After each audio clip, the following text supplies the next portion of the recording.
Graça e paz, irmãos, boa noite. Eu quero já pedir que você abra a sua Bíblia no livro de Isaías, no capítulo 19. Hoje eu quero falar sobre esse tema, Isaías capítulo 19. Eu já quero, irmãos, pedir que você que não tem trazido Bíblia na igreja, comece a trazer, tá? Porque nós vamos começar a ler na Bíblia. Eu quero já começar a ler, eu vou falar sobre o capítulo 19 e capítulo 20, que é a profecia contra o Egito, mas eu quero fazer a leitura do capítulo 19, do versículo 1 até o versículo 15, primeiramente. Isaías 19, de 1 a 15, que diz assim: Sentença contra o Egito. Eis que o Senhor, cavalgando uma nuvem ligeira, vem ao Egito. Os ídolos do Egito estremecerão diante dele, e o coração dos egípcios se derreterá dentro deles.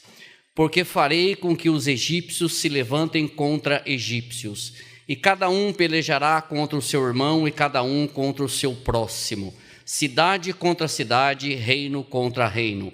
O espírito dos egípcios se esvaecerá dentro deles, e anularei o seu conselho. Eles consultarão os seus ídolos, e encantadores, e necromantes, e feiticeiros.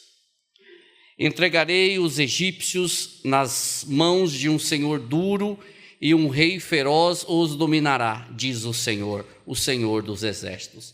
Secarão as águas do Nilo, e o rio se tornará seco e árido. Os canais exalarão mau cheiro, e os braços do Nilo diminuirão e se esgotarão. As canas e os juncos se murcharão. A relva que está junto ao Nilo, junto às suas ribanceiras, e tudo o que foi semeado junto deles se secarão. Serão levados pelos ventos e não subsistirão. Os pescadores gemerão, suspirarão todos os que lançam anzol ao rio. E os que estendem rede sobre as águas desfalecerão. Consternar-se-ão os que trabalham em linho fino, e os que tecem pano de algodão.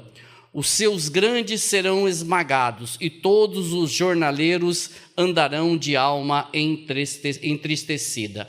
Na verdade, são nécios príncipes de Zoan. Os sábios conselheiros de Faraó dão conselhos estúpidos. Como, pois, direis a Faraó: sou filho de sábio, filho de antigos reis? Onde estão agora os teus sábios? Anuncie-se agora ou informe-se-te do que o Senhor dos exércitos determinou contra o Egito. Loucos se tornaram os príncipes de Zoan. Enganados estão os príncipes de Mênfis. Fazem errar o Egito os que são a pedra de esquina das suas tribos. O Senhor derramou no coração deles um espírito estonteante. Eles fizeram estontear o Egito em toda a sua obra, como o bêbado quando cambaleia no seu vômito. Não aproveitará ao Egito obra alguma que se possa ser feita pela cabeça ou cauda, pela palma ou junco. Texto bastante difícil, mas é uma profecia como as outras contra o Egito. E antes de nós entrarmos propriamente dito nesta profecia em Isaías 19, deixe-me fazer um pouquinho da história, da contextualização, para nós chegarmos aqui com um pouco mais de propriedade. A palavra aqui, desde quando começaram as profecias contra essas nações inimigas, é confiança, e a própria profecia que vem contra o reino do norte e contra o reino do sul é confiança, ou seja, a palavra-chave é confiança.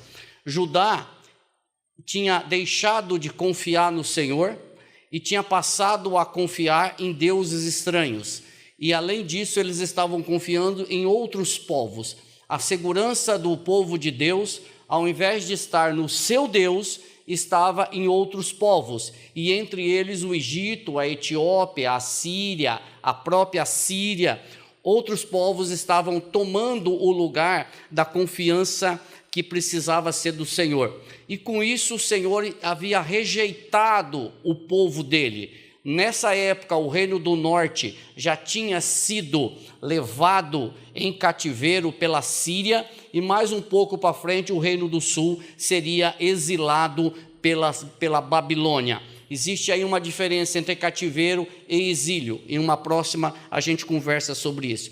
Para nós entendermos um pouco mais como foi essa questão da rejeição do Senhor para com Judá e a sua aliança, o profeta Amós, que ele era contemporâneo de Isaías, ou seja, ele profetizava no mesmo período que Isaías profetizou, também para o reino do sul.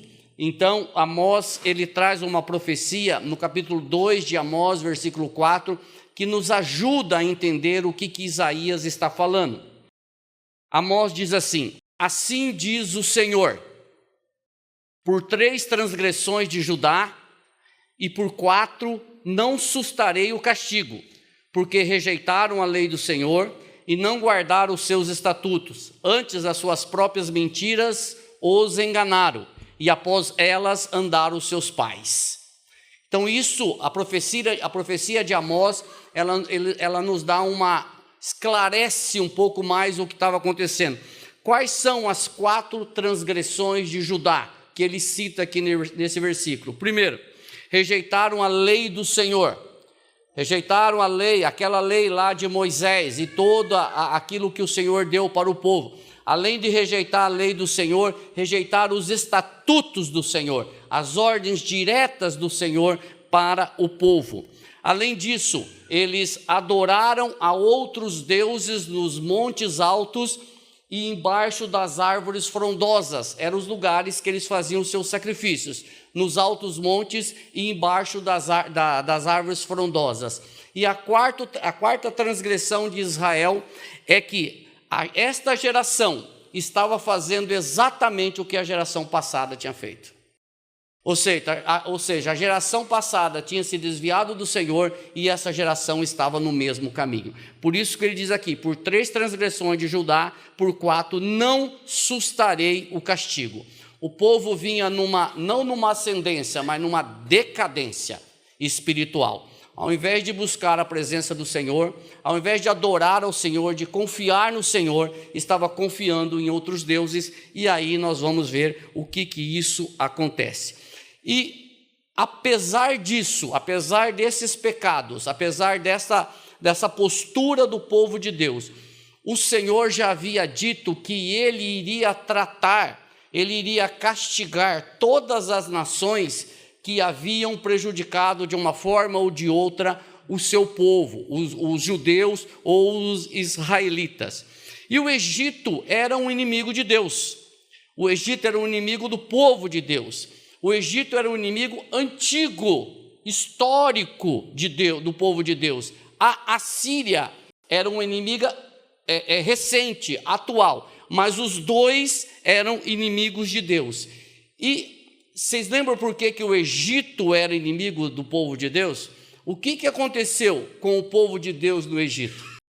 O povo de Deus ficou escravo no Egito por 400 anos, 430 anos, ele ficou isolado, escravizado no Egito. Aí eu pergunto para vocês, esse período de escravidão do povo no Egito foi um período aleatório? Deus não sabia que isso ia acontecer? De repente, Faraó resolveu, não, vou escravizar esse povo, e eu vou escravizar esse povo a partir de agora? Absolutamente. Deus já tinha falado para Abrão, nem para Abraão ainda, era para Abrão.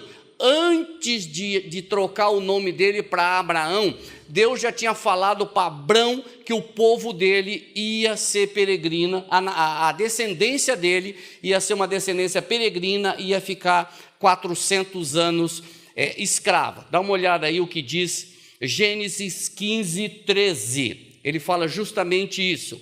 Então disse o Senhor a Abrão. Depois vocês sabem que o nome dele foi trocado para Abraão, mas antes era Abrão. Sabe com certeza, ou seja, não tem como isso não acontecer, que peregrina será a tua descendência em terra alheia, e será reduzida à escravidão, e será afligida por 400 anos. Ou seja, antes de Abraão ir atender o pedido, o chamado do Senhor, literalmente, antes de Abraão ir para o Egito, o Senhor já disse para ele que a geração dele, a descendência dele, seria uma descendência que ficaria 400 anos escrava no Egito. Isso aconteceu? Isso verdadeiramente aconteceu. Só que aí que é o interessante, aí que nós percebemos a soberania de Deus, e isso às vezes dá um nó na nossa mente. Porque da mesma forma que Deus disse para Abraão: Abraão, a sua descendência vai ser uma descendência peregrina, vai ficar 430 anos no Egito, o Egito vai escravizar o povo, o meu povo, só que eu vou tratar com o Egito mais tarde. Olha aí um pouquinho mais para frente, 15, 14 de Gênesis, ele diz assim: mas eu, o Senhor, julgarei a nação a qual ela tem de servir, e depois sairá com muitos bens. Ou seja, o Senhor disse para Abraão que o povo ia ser escravo por 400 anos no Egito, mas o Senhor ia tratar com o Egito. No futuro, o Senhor ia tratar com o Egito. E ele diz assim: depois sairá com muitos bens. O que significa isso? Se você vê a história lá, quando o povo saiu da escravidão e foi para a terra de Canaã, eles saíram com muitos bens, com ouros, com muita coisa. Os egípcios deram muitos presentes para ele, cumprindo exatamente aqui a profecia. Ou seja, por estes motivos e por tantos outros motivos, o povo de Deus não tinha nenhum motivo para adorar ou para confiar em povos, em sistemas, em exércitos, em força, em outras nações.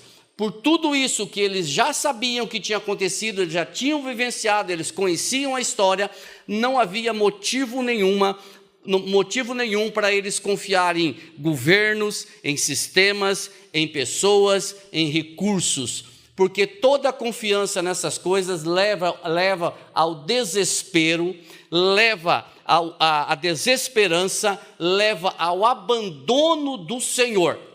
E aqui serve uma aplicação para nós já, bem para nós, bem atual. Se nós entregarmos a nossa confiança tanto em sistemas, tanto em governo, tanto em pessoas, tanto em exército, tanto na nossa força, no nosso muque, na nossa sabedoria, o resultado vai ser o mesmo. O resultado vai ser o mesmo: desespero, desesperança, abandono, ruína e tudo mais. Então, isso já serve para nós que aonde deve estar a nossa confiança? A nossa confiança deve estar no Senhor, que conhece-nos antes mesmo de nós sermos formados. Quando nós lemos, irmãos, e aqui eu sugiro que você faça isso, leia o Salmo 139, nós entramos em desespero. Um desespero glorioso, em saber assim, o Salmo 139 diz o seguinte assim: o Senhor te conhece antes de você ser informado. Quando você ainda era informe, Ele te conhece. E aí ele termina dizendo assim: todos os seus dias estão contados. Todos os meus dias estão contados. E Ele me conhece antes de eu ser formado.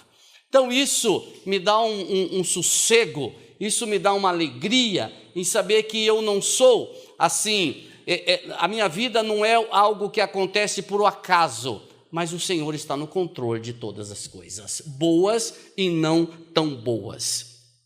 Irmãos, vamos ver, vamos adiantar um pouquinho e vamos chegar a Isaías capítulo 20, no versículo 3 a 6, e nós vamos entender um pouco mais sobre essa questão da segurança que o povo de Judá estava tendo em outros povos. Olha aí Isaías 20, 3 a 6, que diz assim: então disse o Senhor, assim como Isaías, meu servo, andou 3 anos despido e descalço, por sinal e prodígio, contra o Egito e contra a Etiópia, assim o rei da Assíria levará os presos do Egito e os exilados da Etiópia, tanto moços quanto velhos, despidos e descalços e com as nádegas de fora, para a vergonha do Egito. Então se assombrarão os israelitas e se envergonharão por causa dos etíopes, sua esperança, e dos egípcios, sua glória. Os moradores desta região dirão naquele dia: vede, foi isso que aconteceu com aqueles em quem esperávamos e a quem fugimos por socorro para livrar-nos do rei da Síria. Como, pois, escaparemos nós? Ou seja, está muito claro aqui, o que era a Etiópia para ele? Era esperança. E o que eram quem eram os egípcios para os israelitas? Era a glória. Só que o Senhor usou a Síria para conquistar os egípcios. E agora? É isso que a gente está falando. Quando nós colocamos a confiança nessas coisas, ela evapora, ela sai. E agora? A minha confiança estava na Etiópia, ela foi conquistada. A minha confiança estava no Egito, ele foi conquistado. E agora? E agora? Agora eu fico ali com as nádegas de fora. Que nem os egípcios foram levados com as nádegas de fora. Sem nada. Agora, quando a minha confiança está no Senhor Todo-Poderoso, quando a minha confiança está no Rei da Glória, aí não é que eu não sofro, não é que eu não tenho problema, só que eu sou como aquela casa firmada em rocha. Vem o vento, vem a chuva, porque a Bíblia não diz que não vem o vento, vem a chuva, vem os problemas, vem as dificuldades, só que eu estou firmado na rocha, estou firmado no Senhor. E aí essa casa, ela não cai. Porque aqui, irmãos, nós percebemos que a estrutura dos judeus, eu vou usar judeus aqui, você entende como israelita também. A estrutura dos judeus, elas estavam apoiadas em ruínas, e essas ruínas ruíram. A estrutura deles estavam apoiadas em sistemas, só que o sistema ruiu, e agora eles ficaram sem sistema, sem apoio, sem nada. E quem pode nos livrar? Foi o questionamento deles. Quem pode nos livrar se a nossa confiança estava nesses povos? A decepção foi gigante. O povo que eles buscavam socorro foi conquistado.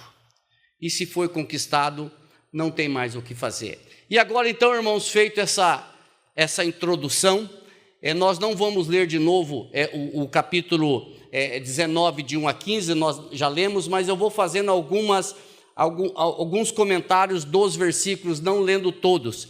Mas nós percebemos que do capítulo 1 até do versículo 1, melhor dizendo, até o versículo 15, nós percebemos o fracasso físico do Egito. E é interessante que, se você prestou atenção na leitura, você vai ver que não teve nenhum rei que veio conquistar o Egito. Apesar da Síria ter conquistado o Egito mais tarde, mas aqui, nesta passagem, não foi um exército inimigo que veio destruir o Egito. Ali você não tem nenhuma passagem que o Senhor levantou um exército X, Y, Z para conquistar o Egito. Aqui foi a ação direta do Senhor contra o Egito. Aqui, as estruturas do Egito, elas ruíram de dentro para fora. Quando um exército vem, o exército vem de fora para dentro e conquista ou exila um povo. Aqui, as estruturas do Egito foram derrubadas de dentro para fora. O Senhor atuou nos próprios egípcios para que eles, entre eles, destruíssem eles mesmos. O Senhor disse lá em Gênesis: eu vou tratar com essa nação. De repente a gente entende o seguinte: nossa, mas demorou tanto. Não demorou, o Senhor trata no período que Ele quiser. Por quê? Eu até coloquei aqui, é interessante pensar que não houve nenhuma profecia de conquista física, mas o que houve foi, o Senhor trabalhou nos relacionamentos, nas facções, nas divisões internas do Egito. E logo no versículo 2, se você quiser acompanhar aí do capítulo 19, nós vamos perceber que os líderes egípcios, eles serão envolvidos em intermináveis discussões e divergências entre eles, que os levarão à destruição. E ali ele fala que é irmão contra irmão, cidade contra cidade, reino contra reino. Ou seja, eles mesmos serão os seus destruidores. Aqui irmãos, já acende um sinal amarelo para a gente, porque isso aqui já mostra que nós precisamos trabalhar em união. Nós estivemos orando hoje à tarde, aí no começo, pela liderança da comunidade, para que a liderança trabalhe, tenha uma mesma, não que não tenha opiniões divergentes, mas que tenha o mesmo foco, o mesmo direcionamento, o mesmo norte, todos trabalhem no mesmo sentido, porque se um começar a criar divisão, criar facção, romper com os relacionamentos, certamente haverá ruína. Então isso já é um alerta para a gente, para nós trabalharmos da mesma forma, com uma mesma opinião, com o mesmo norte. Eu até fiz aqui que isso acende um alerta, a liderança ter uma só intenção, mesmo que haja opiniões divergentes, mas a liderança ter uma só intenção. E outra coisa, irmãos, aí no versículo 2 mesmo, a gente percebe que os deuses do Egito perecerão, não mais conseguirão salvar aquela nação. Aqueles deuses que eram consultados por eles não darão mais as respostas que eles tinham antes. Olha o versículo 3. O que diz o versículo 3 aí? Eles farão consultas a quem? A necromantes, feiticeiros, ídolos, encantadores. Uma verdadeira loucura. E por que eles estão fazendo essas consultas? Porque eles não estão conseguindo responder o que está acontecendo no Egito. O Faraó, até nós vamos falar um pouco mais à frente, Faraó era o quê? Faraó era um deus. E Faraó se apoiava em quem? Nos seus sábios, nos seus conselheiros. E esses conselheiros davam respostas a eles. Só que neste momento, os seus conselheiros não estavam conseguindo dar respostas a Faraó. O que está acontecendo com o Egito? Por que o Nilo secou? Por que as plantações não dão mais? Por que nós não temos mais colheita? Por que os pescadores não pescam mais? E os seus encantadores, os seus sábios, não tinham respostas. E aí eles consultavam necromantes, feiticeiros, ídolos, encantadores. A sabedoria deles não eram mais suficientes para responder aos questionamentos do Faraó. E o profeta Isaías, parece que ele zomba, ele fala de uma forma irônica, Isaías 19, 12 a 14. Parece que Isaías zomba desses sábios egípcios. Olha o que ele diz aí. Onde estão agora os teus sábios? Anuncie-te agora ou informe-te de que o Senhor dos Exércitos determinou contra o Egito. Loucos se tornaram os príncipes de Zoã. Enganados estão os príncipes de Mênfis. Fazem errar o Egito os que são a pedra de esquina das suas tribos. O Senhor derramou no coração deles um espírito estonteante. Eles fizeram estontear o Egito em toda a sua obra, como um bêbado quando cambaleia no seu vômito. Vocês já tiveram a triste visão de um bêbado dando volta no seu vômito? Não é uma visão bonita de ver. E era isso que os sábios do Egito estavam fazendo. Eles estavam rodeando em volta da sua sabedoria e não estavam conseguindo avançar. Por quê? Porque o Senhor estava atuando contra o Egito. O Senhor, Deus Todo-Poderoso, estavam atuando. Aqueles que deveriam orientar a Faraó, dar conselhos sábios para ele, estavam atordoados, estavam como um bêbado que roda em volta do seu vômito. Não saía do lugar, não tinha sequência, não tinha resposta. E o profeta diz assim para ele: mas vocês não são filhos dos sábios? Vocês não são filhos dos antigos reis? Cadê a sabedoria de vocês? Onde está a resposta de vocês? Qual será a ação? Qual será a resposta de vocês contra a ação do Senhor contra o Egito? Que resposta vocês darão ao faraó por esta ação que o Senhor está trazendo contra o Egito? Na sequência, ele diz o seguinte, que o Egito terão um governador duro e feroz. Isso aqui, irmãos, é a lei da consequência. O que Faraó foi para o povo de Israel quando escravizou o povo? Faraó foi duro. Faraó, quando o povo pediu para ir adorar no deserto, o que ele falou? Esse povo precisa de mais trabalho. Dá trabalho para eles. Se tiver trabalho, não tem tempo de ficar clamando ao Deus dele. Faraó foi duro contra eles. No versículo 5, ele diz assim, do versículo 5 até o versículo 8, vemos a ação do Senhor nos rios, como eu já disse, fonte de sustento. Por quê? Se você pegar o Nilo, sem o Nilo o Egito não vive. O Nilo era a grande fonte de sustento para o Egito. E o Senhor foi lá e secou o Nilo. Imagina Faraó olhar para o Nilo e ver o Nilo secando. E perguntar para os sábios, o que está acontecendo? E o sábio falar assim, não sei. Vou perguntar para o feiticeiro. Vou perguntar para o necromante. Vou perguntar para o adivinho. E nenhum conseguir responder. Irmãos, a resposta, a derrota do Egito não seria apenas no campo militar, mas também no campo do sustento. Todo o Egito seria afetado com o alimento.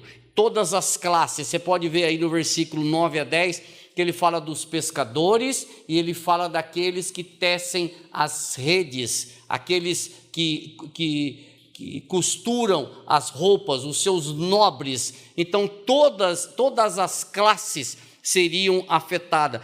Toda a sabedoria do Egito seria tornada em nada, porque os sábios, eles não teriam respostas para falar ao Senhor. Mais uma lembrança, quando o profeta Isaías diz assim, que é o Senhor dos exércitos que determinou contra o Egito. Vocês lembram a resposta do faraó, quando Moisés e Arão chegaram diante do faraó e disse assim, deixa o meu povo ir no deserto sacrificar ao nosso Deus? Vocês lembram qual é a resposta que Faraó disse ao povo? Quem é este Senhor aí, para que eu ouça a sua voz? Quem é esse Senhor aí?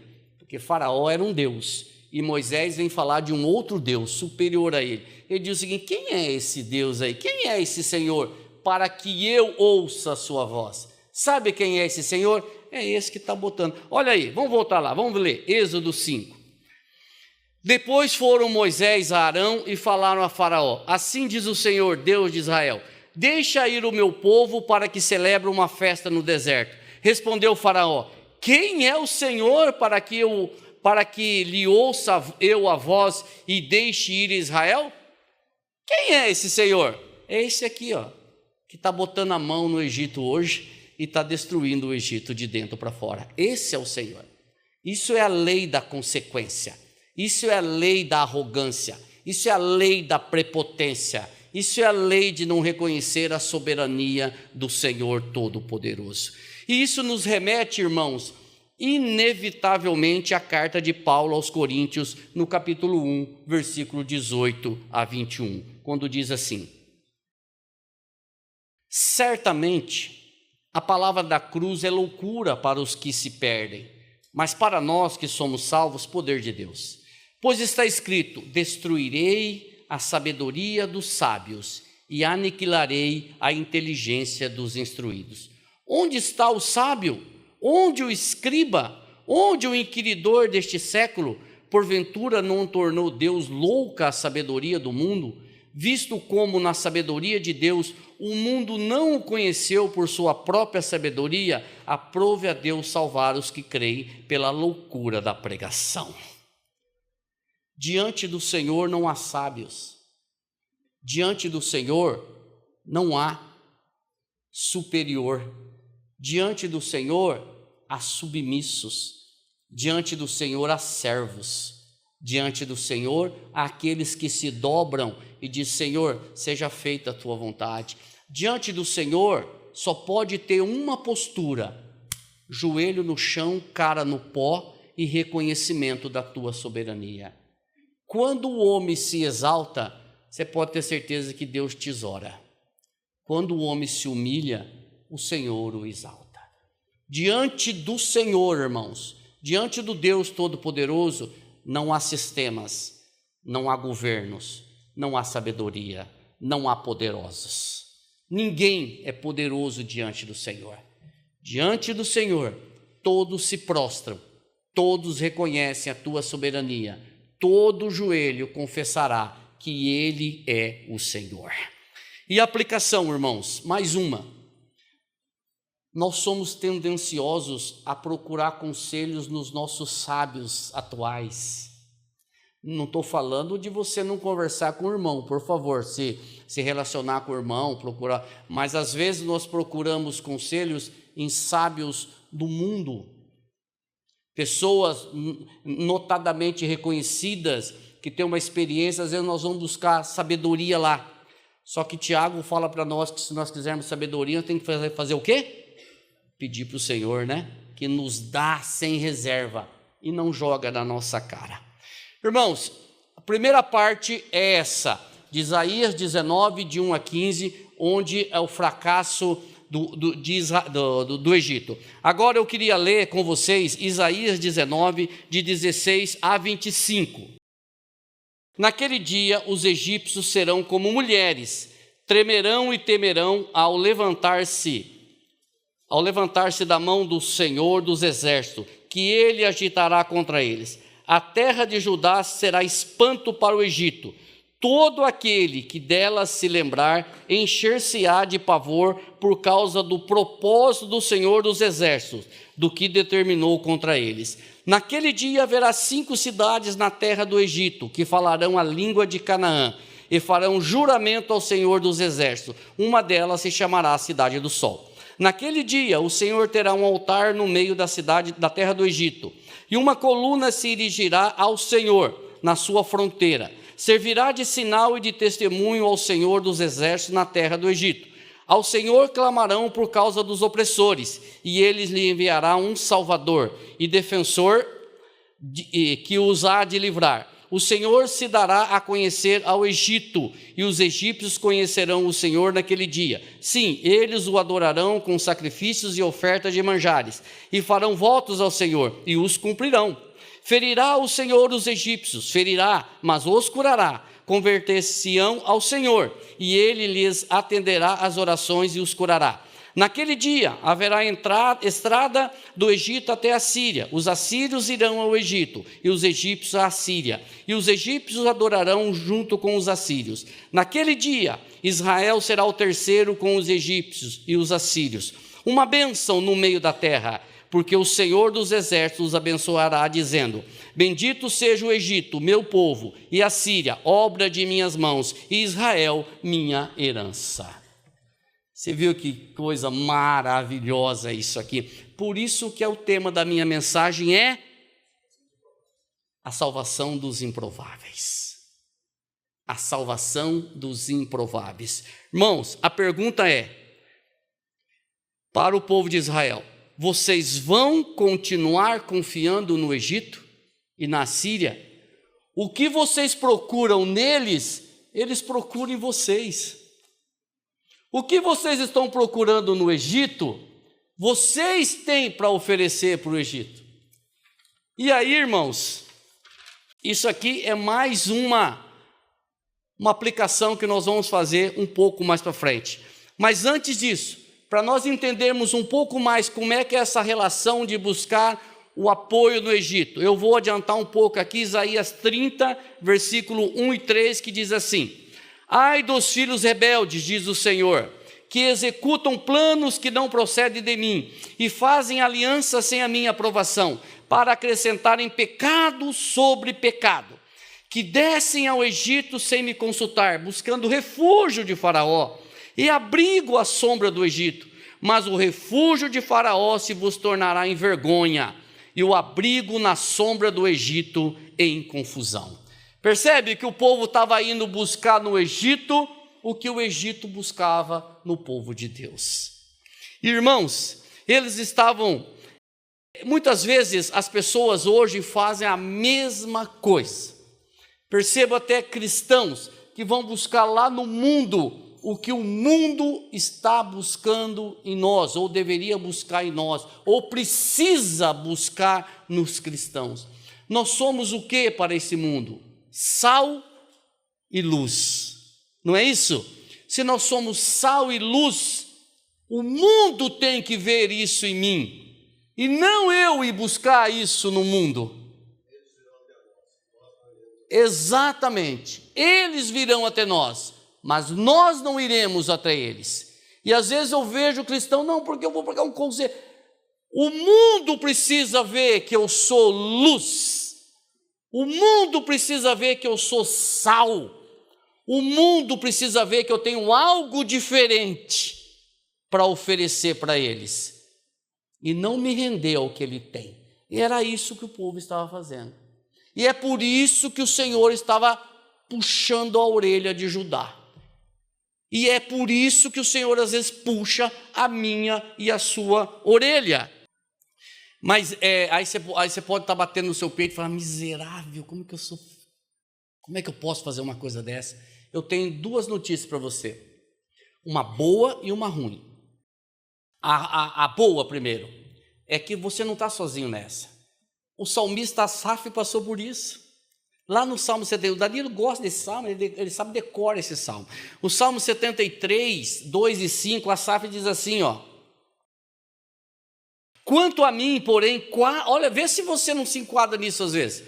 Quanto a mim, porém, quase me resvalaram os pés, pouco faltou para que se desviasse os meus passos, pois eu invejava os arrogantes. Coloca ímpio aqui, tá?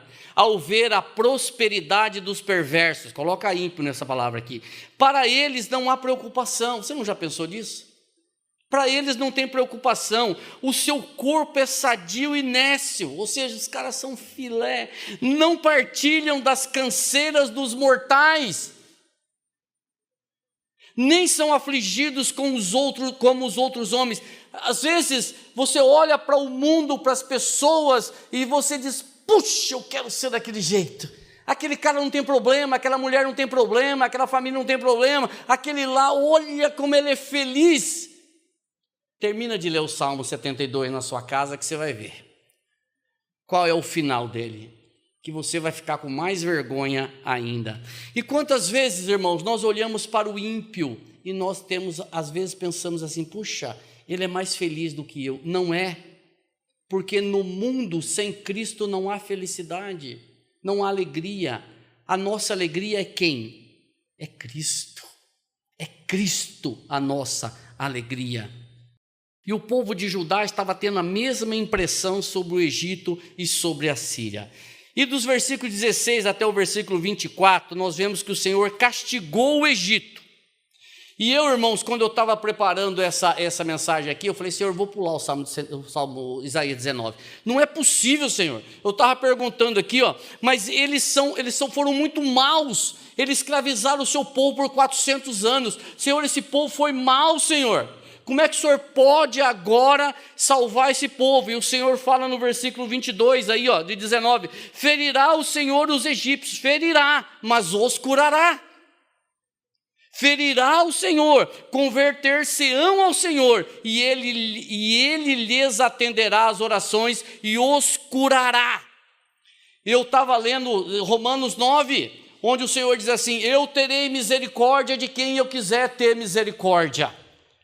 Eu estava lendo e falei, Senhor, olha para os moabitas, olha os amonitas, olha como foi um povo mau contra o Senhor.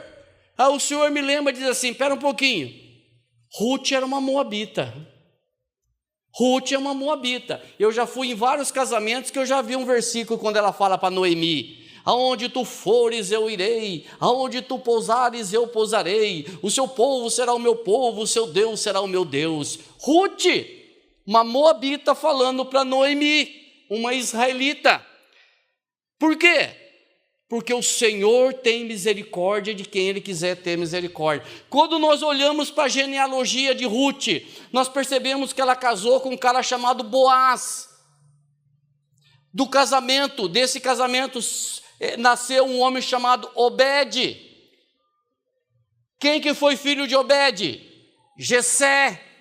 Quem que era filho de Jessé? Davi. Da onde veio Cristo segundo a carne? Daí. Terei misericórdia de quem eu quiser ter misericórdia. Quando nós voltamos um pouco nessa genealogia, aí o assustamento assustamento não tem, né? Aí nós assustamos mais. Porque quando você olha para Boaz, quem que era o pai de Boaz? Um homem chamado Salmão. Com quem que Salmão casou? Com a prostituta Raabe de Jericó, que creu no Senhor. Terei misericórdia de quem eu quiser ter misericórdia. Quando a gente olha para isso e diz, Senhor, não pode, então olha para o espelho, que eu vou citar o mesmo texto para você. Terei misericórdia de quem eu quiser ter misericórdia. A minha mensagem é a salvação dos improváveis. Pode colocar uma foto sua ali. Pode colocar uma foto minha ali. A salvação dos improváveis. Pois bem, irmãos, vejamos então do 19 ao 22, eu estou quase terminando. Qual será a reação do Egito diante da obra do Senhor naquele povo? Você viram ali que tem 6 vezes naqueles dias, ou 7 vezes naquele dia. Naquele dia, o Senhor terá um altar no meio da terra do Egito, e uma coluna se erigirá ao Senhor à sua fronteira. Ou seja, o Senhor tomará o Egito por completo, fronteira e centro. É isso que ele está querendo dizer. Servirá de sinal e de testemunho ao Senhor dos exércitos na terra do Egito. Ao Senhor clamarão por causa dos opressores, e ele lhes enviará um Salvador e defensor que hás de livrar. O Senhor se dará a conhecer ao Egito, e os egípcios conhecerão o Senhor naquele dia. Sim, eles adorarão com sacrifícios e oferta de manjares, farão votos ao Senhor e os cumprirão. O Salvador será conhecido tanto do Egito quanto a Síria. Irmãos, neste momento, a partir daqui, eles não precisarão mais consultar necromantes, eles não precisarão mais consultar videntes, eles não precisarão mais consultar adivinhos, agora eles terão quem consultar? O Senhor. O Senhor será o teu Senhor. O Senhor, olha o que diz o versículo 21, o Senhor se dará a conhecer ao Egito. Antes eles consultavam necromantes, agora eles terão acesso ao Senhor. Agora eles não precisarão mais fazer sacrifícios nos altos montes ou embaixo das árvores frondosas. Agora o Senhor se dará a conhecer ao Egito.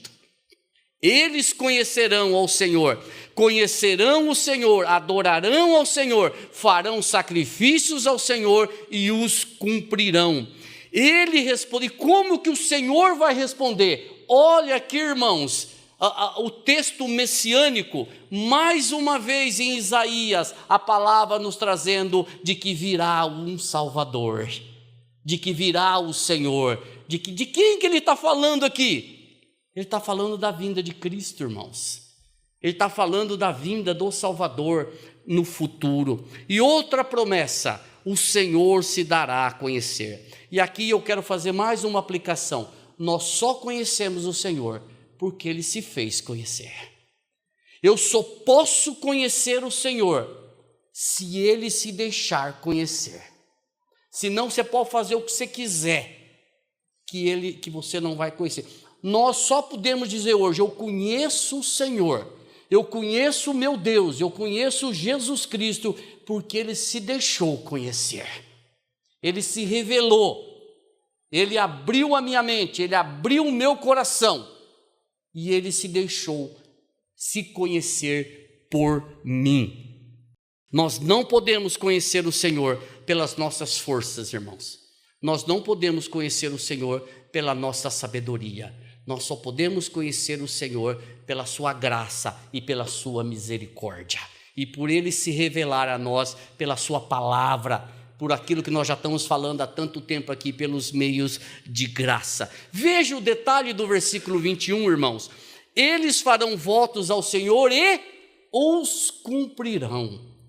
Muitas vezes o povo de Israel fez voto e não cumpriu. Muitas vezes você faz voto ao Senhor e não cumpre. Muitas vezes eu faço voto ao Senhor e não cumpre. Está chegando um período de um monte de crente fazer voto, viu? Dia 31 de dezembro. Faz o ano que vem, o ano que vem eu vou orar, Senhor. Dia 2 de janeiro o voto já foi por água abaixo. Entendeu? Faz voto. Por quê? Porque não é pela força. Não é pela força. Não adianta você ficar fazendo esses votos que você não vai cumprir. De jeito nenhum. Haverá fidelidade por parte deles, e muitas vezes não foram por parte dos judeus. Não somente o Egito conhecerá o Senhor, mas também a Síria, inimigo de Israel. Olha aí o que diz o versículo 23. Naquele dia haverá estrada do Egito até a Síria, e os assírios irão ao Egito, e os egípcios à Assíria, e os egípcios adorarão com os assírios. Irmãos, que coisa maravilhosa. Aqui nós estamos falando de dois povos inimigos. Nós estamos falando de dois povos inimigos que se odiavam. Mas aqui a palavra diz que vai chegar uma época em que essas brigas todas acabarão. Que os assírios e os egípcios adorarão ao Senhor juntos. E isso, irmãos, inevitavelmente me leva para Efésios capítulo 2, versículos 13 e 16, que diz assim: portanto, lembrai-vos de que outrora vós, gentios na carne, chamados incircuncisão por aqueles que se intitulam circuncisos na carne por mãos humanas, naquele tempo, e aqui entra eu e você, estáveis sem Cristo, separado da comunidade de Israel, e estranhos à aliança da promessa, não tendo esperança e sem Deus no mundo. Mas agora, em Cristo Jesus, vós que antes estáveis longe, fostes aproximados pelo sangue de Cristo. Porque ele é a nossa paz, o qual de ambos fez um, e tendo derrubado a parede da separação que estava no meio, a inimizade, aboliu na sua carne a lei dos mandamentos na forma de ordenanças, para que dos dois criasse em si mesmo um novo homem, fazendo a paz, e reconciliasse ambos em um só corpo com Deus, por intermédio da cruz, destruindo por ela a inimizade. A solução, irmãos, está registrada aqui. Nós éramos inimigos de Deus, nascemos inimigos de Deus. Cristo desfez essa inimizade naquela cruz. Quando ele morreu naquela cruz, ele desfez a inimizade que havia entre Deus e você. Hoje, quando você ora ao Pai em nome de Cristo Jesus. Você só pode fazer isso porque ele morreu naquela cruz e ele desfez. Ele, usando aqui o termo de Isaías, ele criou uma estrada. Se não fosse o sacrifício de Cristo, morte e ressurreição de Cristo na cruz, nós não teríamos acesso ao nosso Deus. Nós éramos inimigos de Deus, mas Ele nos reconciliou. Ele nos fez uma nova criatura, um novo homem. A minha velha natureza foi morta naquela cruz. Hoje já não sou eu mais quem vive, mas Cristo vive em mim. Diz Gálatas 2, 19 e 20. Sabendo isto, Romanos 6,6, que foi crucificado com ele o nosso velho homem, para que o corpo do pecado seja destruído e não servamos o pecado como escravo. Quem que fez isso, irmãos? Cristo na cruz do Calvário. Creia nisso, se você ainda não crê. E se você crê, glorifique a Deus por isso, porque você era um dos improváveis, mas o Senhor te salvou. O Senhor tirou você daquele mundo de pecado e te transportou para o reino do Filho do seu amor, aonde há remissão dos pecados.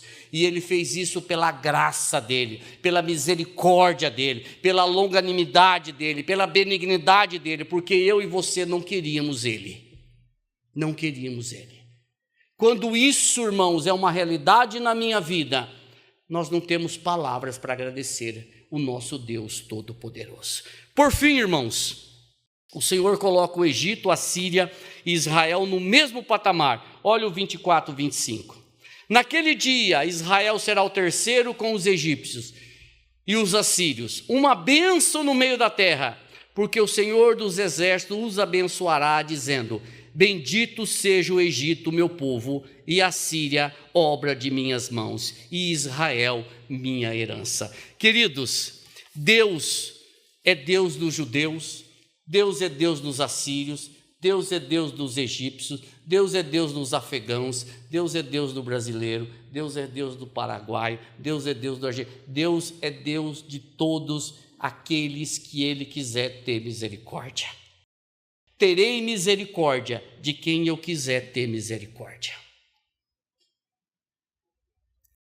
Se você, irmãos, se você já faz parte desta família, a família chamada crente, se você já faz parte, se você já creu em Cristo Jesus como seu suficiente Salvador, se você já se reconheceu um pecador miserável, sabendo que nada disso era possível pelas tuas obras, então glorifique a Deus por isso.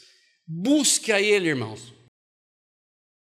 Busque a Ele em oração, busque a Ele em meditação, busque a Ele na leitura da palavra, busque a Ele na comunhão dos santos. Se você está passando por alguma dificuldade em uma área específica, se você é uma irmã, procure uma irmã mais experiente para ajudar você. Se você é um irmão, procure um irmão mais experiente. Não tente resolver isso pelas tuas forças. Vamos andar juntos, vamos clamar, vamos caminhar, vamos buscar o nosso Deus, vamos para o trono da graça. Isso é ser igreja, isso é caminhar junto. Se você ainda não é crente, irmão, meu amigo, desculpa, se você ainda não é crente, se você ainda não crê em Cristo Jesus, eu vou dizer para você o seguinte: não perca tempo, vá para Ele, vá para Ele. Se você está sendo incomodado, saiba que já é o Espírito Santo que está te incomodando, busque a Ele. Se você não está entendendo nada que está sendo dito aqui, diga isso para Ele, porque Ele já sabe disso antes de você falar. Diz assim: eu não estou entendendo nada que esse cara está falando, eu quero que ele termine logo para assistir o Fantástico. Fala para ele que você não está entendendo nada, e só Ele pode abrir o seu coração, porque, irmãos, você só vai conhecer Deus, você só vai conhecer Cristo, se Ele agir em você. Se o Espírito Santo abrir o seu coração, se o Espírito Santo abrir o seu entendimento, senão você vai ficar e você não vai conhecer o Senhor. Irmãos, todos nós fazíamos parte dos improváveis. João 1,12, veio para que eram os seus, mas os seus não o receberam. Mas todos quantos o receberam, deu-lhes o poder de serem feitos filhos de Deus. Se você e eu hoje somos filhos de Deus, foi porque Ele nos fez filhos dele. Que Ele nos abençoe, que Ele nos capacite a cada dia, durante essa semana, Moisés, buscar a presença dEle, clamar a Ele, nos render a Ele, porque não há nada deste mundo melhor ou que se assemelhe a estar diante do Senhor. Amém? Que o Senhor nos abençoe.